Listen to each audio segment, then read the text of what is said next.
అందరికీ నమస్తే. ఆర్టీసీ సమ్మె వాయిదా పడింది. పొన్నం ప్రభాకర్ గారితో చర్చలు జరిగినాయి. తర్వాత ఇటు టీఎన్జీఓ, టీజీఓ అంటే ప్రభుత్వ ఉద్యోగులు, ఇదేమో ఆర్టీసీ, అటేమో వాళ్ళేమో రేవంత్ రెడ్డి మాట్లాడిన మాటల మీద బగబగా మండుతున్నారు. అసలు ప్రభుత్వ ఉద్యోగులు ఏమనుకుంటుందో అర్థం కాలే ఈ ఇన్సిడెంట్తో. ఎందుకంటే ప్రతి గవర్నమెంట్లో ఇట్లాంటి జరుగుతాయి. ప్రతి గవర్నమెంట్లో ప్రభుత్వ ఉద్యోగులు వాళ్ళ డిమాండ్స్ కోసం అడుగుతారు. చర్చలు జరగాలి, వాళ్ళని పిలవాలి, మాట్లాడాలి. వాళ్ళు అడిగిన దానిలో ఎన్ని అవకాశం ఉన్నాయి, ఎన్ని అవకాశం లేని చూడాలి. మనకి ఎంతవరకు సాధ్యమైతే ప్రభుత్వం ఉన్న సిచ్యువేషన్లో అది. అంతేగాని ప్రభుత్వ ఉద్యోగులు మేము సమ్మె చేస్తామనగానో, లేకపోతే ఆర్టీసీ వాళ్ళు మేము బస్సులు బంద్ చేస్తామనగానో వయా వయా వయా వయా వరలితే అది గవర్నమెంట్ అనరు, ముఖ్యమంత్రి అనరు దాన్ని. నేను ముఖ్యమంత్రి మాట్లాడిన తర్వాత అసలు ప్రభుత్వ ఉద్యోగుల మీద ప్రభుత్వం యొక్క ఉద్దేశం ఏంది అనేది చాలా క్లియర్గా అర్థమైంది. ఈ విషయం మీద మాట్లాడకన్నా ముందు సబ్స్క్రైబ్ చేసుకున్న వాళ్ళు ఎవరు ఉంటే సిగ్నల్ టీవీ కిందనే సబ్స్క్రైబ్ బటన్ ఉంది, సబ్స్క్రైబ్ చేసుకోండి. సబ్జెక్ట్లో పోదాం. సెక్రటేరియట్లో పొన్నం ప్రభాకర్ గారితో ఆర్టీసీ యూనియన్స్ చర్చ జరిగింది. కాకపోతే పాపం ఆర్టీసీ యూనియన్స్ వాళ్ళే పరిస్థితిని అర్థం చేసుకొని మేమే వస్తాం చర్చలకని వచ్చారు. గవర్నమెంట్ పిలవలే.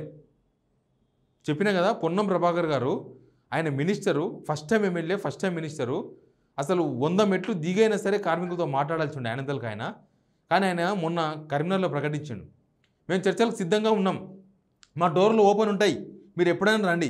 అదా చర్చల గురించి విధానం? వాళ్ళు మన బిడ్డలు కాదా? తెలంగాణ ఉద్యమకారులు కదా ఆర్టీసీలో ఉన్నవాళ్ళు? కనీసం జేఏసీ ఉంది వాళ్ళకు, జేఏసీకి చైర్మన్ ఉన్నారు, మీకు పిఆర్ఓలు ఉన్నారు, గవర్నమెంట్ జీతాలు ఇస్తున్నది వాళ్ళకి. ఫోన్ చేసి పలానా టైం మినిస్టర్ రమ్మంటున్నారు, పలానా టైం టు టైం అందుబాటులో ఉంటారు, పలానా 3 నుంచి 5 వరకు ఉంటారు అంటే నిన్ననే అయిపోయేది గొడవ. కానీ ప్రభుత్వం వివరించిన తీరు, మంత్రి పొన్నం ప్రభాకర్ గారు వివరించిన తీరు చాలా దారుణంగా ఉన్నది. అది సిస్టమ్ కాదు. ప్రభుత్వ ఉద్యోగులు సమ్మె చేయడం, ధర్నా చేయడం వాళ్ళ హక్కు. ప్రతిపక్షాలు, లేకపోతే మీరు ప్రతిపక్షం ఉన్నప్పుడు ధర్నాలు చేయడం మీ హక్కు అయినప్పుడు వాళ్ళ హక్కు కదా, వాళ్ళ హక్కులు సాధించుకోవడం. ఎనీవే చేసిండ్రు, క్లారిటీ ఏమి ఇవ్వలేదు ప్రభుత్వం ఆర్టీసీ కార్మికులకు. అన్నీ సీఎం రేవంత్ రెడ్డి గారితో మాట్లాడి చర్చిస్తామన్నారు. ఇప్పుడున్న పరిస్థితుల్లో ఈ సమ్మెకోవడం అవసరమా లేదా అని ఆర్టీసీ కార్మికులే ఒక అడుగు ముందుకు వేసి పెద్ద మనసు వేసుకొని మీరు సమస్యలు పరిష్కరించండి అని చెప్పారు. నిజానికి ఆర్టీసీ కార్మికులైనా, టీజీఓ, టీఎన్జీఓ వాళ్ళు అడుగుతున్నవైనా అన్ని డబ్బులతో ముడిపడి ఉన్నాయి కాదు. కానీ జనాల ముందు వాళ్ళని దోషిగా నిలబెట్టే ప్రయత్నం జరిగింది. వాళ్ళు అడుగుతున్నది గవర్నమెంట్లో విలీనం చేయమని అడుగుతున్నారు. అది ఈ గవర్నమెంట్ ప్రాసెస్ స్టార్ట్ చేయలేదే. కేసీఆర్ గవర్నమెంటే ప్రాసెస్ స్టార్ట్ చేసింది. గవర్నర్ తమిళసాయి గారు దాన్ని యాక్సెప్ట్ చేసిండ్రు. తర్వాత ఇప్పుడు బిల్లు ఆల్రెడీ గవర్నమెంట్కి వచ్చేసింది. గవర్నమెంట్ యాక్సెప్ట్ చేస్తే వాళ్ళు చేరుతారు. వాళ్ళు ప్రైవేటీకరణ చేయొద్దని అడుగుతున్నారు.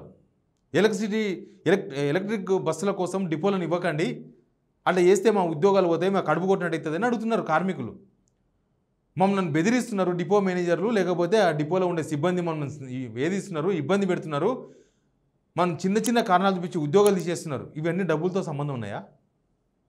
డబ్బులకి ఏమైనా సంబంధం ఉందా? ఇవి వాళ్ళు అడుగుతున్నారు. కొన్ని ఉన్నాయి డబ్బులతో సంబంధం ఉన్నాయి. పిఆర్సీ వాళ్ళని అడుగుతున్నారు. అసలు ఫ్రీ బస్ పెట్టి ఫ్రీ బస్తోన ఆర్టీసీ లాభంలోకి వచ్చిందని చెప్పింది ఎవరు? వీళ్ళు కాదా? దసరా పండుగ అప్పుడు చెప్పిండ్రు, అసెంబ్లీలో చెప్పిండ్రు, మొన్న అసెంబ్లీలో చెప్పిండ్రు, ఆర్టీసీ లాభాల్లోకి వచ్చింది, మా వల్ల కోట్ల మంది మహిళలు బస్సుల్లో తిరుగుతున్నారు, ఆర్టీసీ లాభాలకు వచ్చింది, ఇది మా ఘనత అని జబ్బాలు కొట్టుకున్న వీళ్ళు మరి ఆర్టీసీ లాభాల్లో ఉన్నప్పుడు కార్మికులు వాళ్ళు అడిగిన డిమాండ్లను పరిష్కరించేందుకు ఏమైంది? డబ్బులతో సంబంధం లేనివి పరిష్కరించే ప్రయత్నం చేయలేదు. తర్వాత డబ్బులతో సంబంధం లేని కూడా పరిష్కరించుకోవచ్చు. మీరు చెప్పినట్లు లాభాల్లో ఉందని పొన్నం ప్రభాకర్ గారు చెప్పారు కదా, ఆర్టీసీ లాభాల్లో ఉన్నప్పుడు వాళ్ళు అడిగిన డిమాండ్లో కొన్నిటికన్నా మీరు పరిష్కారం చెప్పొచ్చు కదా. చూపలే. వాళ్ళని బెదిరించి లొంగ తీసుకున్నారు. ఏం చేసింది తెలుసా? వాళ్ళకు అనుకూలంగా ఉన్న ఇంకొక ఆర్టీసీ నుంచి పోయిన ఒక వ్యక్తితోన చీలికలు, వాళ్ళ కార్మికుల్లో ఒక చీలిక తీసుకొచ్చే ప్రయత్నం చేసి సమ్మెకి ఎవరు పోవద్దు, సమ్మె ఎవరు చేయొద్దు అని చెప్పేసి పిలిపించారు. అశ్వత్థామరెడ్డి గారితో పిలిపించారు. అశ్వత్థామరెడ్డి గారు అంతకుముందు టీఎంయూ తెలంగాణ ఉద్యమకారుడే, కానీ ఇప్పుడు కాంగ్రెస్లో ఉన్నారో మరి ఏమో. ఆయన ప్రభుత్వానికి అనుకూలంగా ప్రెస్ నోట్ ఇచ్చిండు. చీలిక తీసుకొచ్చే ప్రయత్నం చేసింది ప్రభుత్వం కార్మికుల్లో. అంతేగాని వాళ్ళ డిమాండ్స్ విందాం, ఇక ప్రజాపాలన చెప్పుకొని ఏం లాభం? వీళ్ళు ఏమున్నది దీనిలో? నేతి బీరకాయలో నెయ్యి, మైసూర్ బజ్జీలో మైసూర్ నట్టే ఉన్నది. లాస్ట్కి వాళ్ళని పిలవకపోయినా వాళ్ళే ఒక 100 అడుగులు తగ్గిపోయినరు పొన్నం ప్రభాకర్ దగ్గరికి. చర్చలు జరిపిండ్రు, బయటకు వచ్చిండ్రు. స్పష్టమైన హామీలు ఇచ్చినట్టు వాళ్ళు ఏం చెప్పలేదు. మీరు ఒకసారి వినండి ఆ వీడియో కూడా. మధుసూదన్ రెడ్డి గారు మరి రామ్మోహన్ రెడ్డి గారు కూడా ఈ యొక్క చర్చలో కొన్ని నిర్ణయాలు తీసుకోవడం జరిగింది, పరిగి ఎమ్మెల్యే గారు. అయితే ఈ సందర్భంగా వారందరూ కూడా కలిసి ఈ యొక్క ప్రభుత్వ పరిస్థితిని బట్టి చెప్పి ఏదైతే మా యొక్క ఆర్టీసీ జేఏసీ ఇచ్చినటువంటి సమ్మె నోటీసుపై సమూలంగా చర్చించి ఏదైతే ప్రభుత్వంలో విలీనం డిమాండ్, అదేవిధంగా యూనియన్ల అనుమతి, మరి ఏదైతే మాకు పే స్కేల్ 2021 అదేవిధంగా 2025 ఈ 2 వేతన సభల గురించి ముఖ్యమంత్రి గారికి తీసుకెళ్తాం. తప్పకుండా ఈ పరిష్కారం చేయడానికి మేము చేస్తామని చెప్పడం జరిగినది. మిగతా సమస్యలు ఏవైతున్నాయో అవన్నిటి కూడా సానుకూలంగా స్పందించి వెంటనే చర్యలు తీసుకుంటామని చెప్పడం జరిగినది.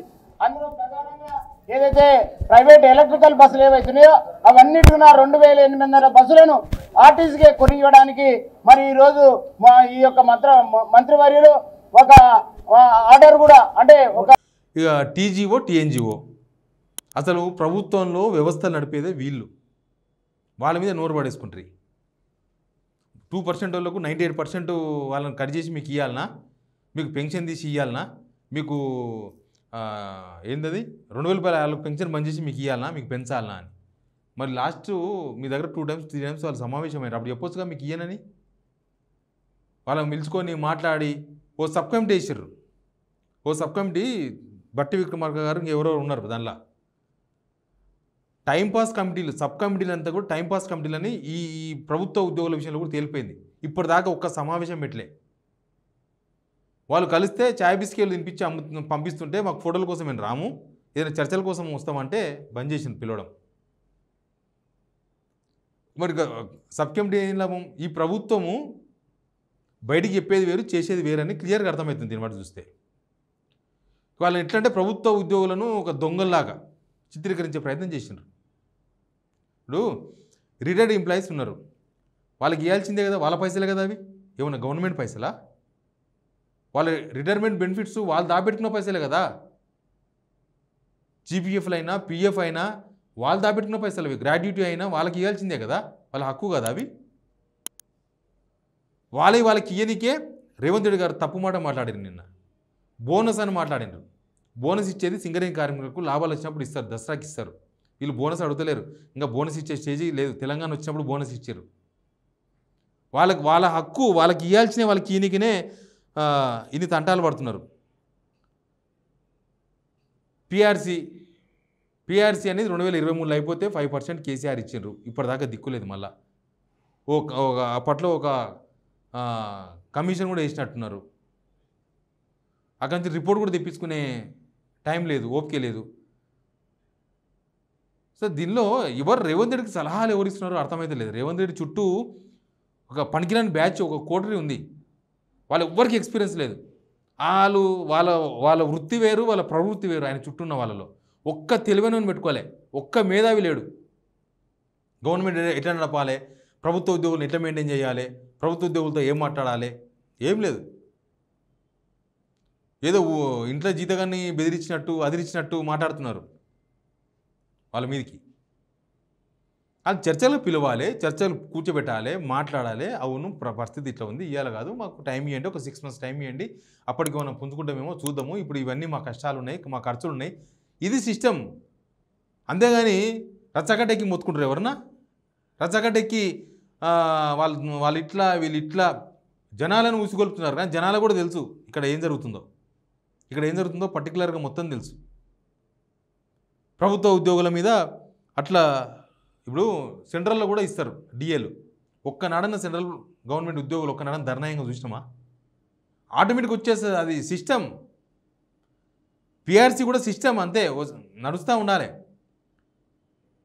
ఇక్కడ సిస్టమ్ కూడా పనిచేయకుండా దాన్ని అడ్డుపడి ప్రభుత్వ ఉద్యోగులను టార్గెట్ చేసే ప్రయత్నాలు. అంటే బెదిరిస్తే అదిరిస్తే వాళ్ళు పనిచేయరు, ప్రేమతో పనిచేయించుకోవాలి ప్రభుత్వ ఉద్యోగులు. రిటైర్మెంట్ ఉద్యోగులు బీపీ షుగర్తో బాధపడుతున్నారు. వాళ్ళకు ఏజ్ అయిపోయి 61 ఏళ్ళ తర్వాత వాళ్ళ చేసే జీవితం హ్యాపీగా ఉండకుండా ఇప్పుడు వాళ్ళకి ఈయనకి ఇన్ని ఇబ్బందులు. కాంట్రాక్టర్లకి ఈయనకి పైసలు ఉంటాయి, కానీ వీళ్ళకి ఈయనకి పైసలు లేవు ప్రభుత్వ ఉద్యోగులకు. ఇట్లా మొత్తం అసలు ఎట్లా ప్రభుత్వ ఉద్యోగులను ఎట్లా మెయింటైన్ చేయాలని ఒక వ్యవస్థ, ఒక ఆఫీస్లో ఒక 10 మంది ఉద్యోగులు, 100 మంది ఉద్యోగులు, 1000 మంది ఉద్యోగులు, 1000 మంది ఉద్యోగులు ఉన్నప్పుడు వాళ్ళని మేనేజ్ చేసే శక్తి లేకపోవడం, దాన్ని ఏమనాలి, ఫెయిల్యూర్ అనాలి. ఒక వ్యవస్థలు మొత్తం ఫెయిల్ అవుతాయి. అప్పుడు వ్యవస్థ మొత్తం ఫెయిల్ అయితే తెలంగాణ మొత్తం ఫెయిల్ అవుతుంది. ఇప్పటికే సగం ఫెయిల్ అయిపోయినాం.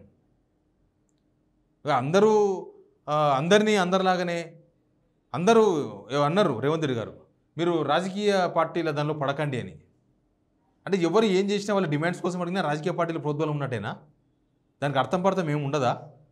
మీరు ప్రతిపక్షంలో ఉన్నప్పుడు మీరు ఎవరిని ఉద్దేశించి ఎవరి కోసం చేసింది? మీరు ప్రతిపక్ష పార్టీ కాబట్టి ధర్నాలు చేసిండ్రు.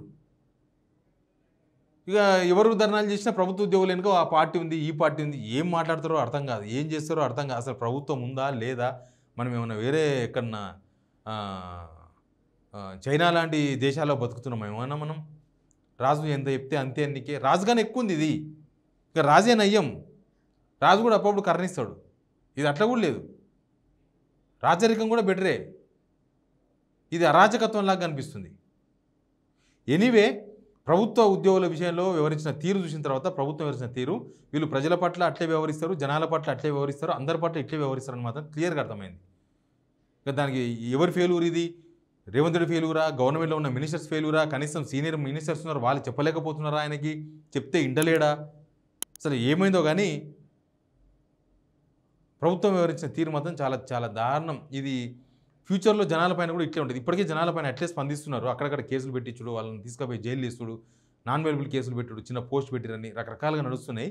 ఇప్పుడు వీళ్ళ దాకా వచ్చింది. నెక్స్ట్ డైరెక్ట్గా జనాల మీదకి ఎప్పుడు వస్తుందో తెలియదు. బట్ ప్రభుత్వ ఉద్యోగులు బాధ్యతగా చర్చలకు వచ్చి ఆర్టీసీ ఉద్యోగులు చర్చలు చేసిండ్రు. వాళ్ళందరికి వాళ్ళు వచ్చి ఇప్పుడు టీఎన్జిఓ, టీజీఓ వాళ్ళు ఉన్నారు. బెదిరిస్తే ఎక్కువ రోజులు పనిచేయరు, ఎవరు కూడా పనిచేయరు. బెదిరిస్తే ఎవరిని బెదిరిసినా పనిచేయరు. ప్రేమతో పనిచేయించుకునే ప్రయత్నం చేయాలి గవర్నమెంట్. అప్పుడు జనాలకు మంచి జరుగుతుంది, తెలంగాణ కూడా మంచి జరుగుతుంది.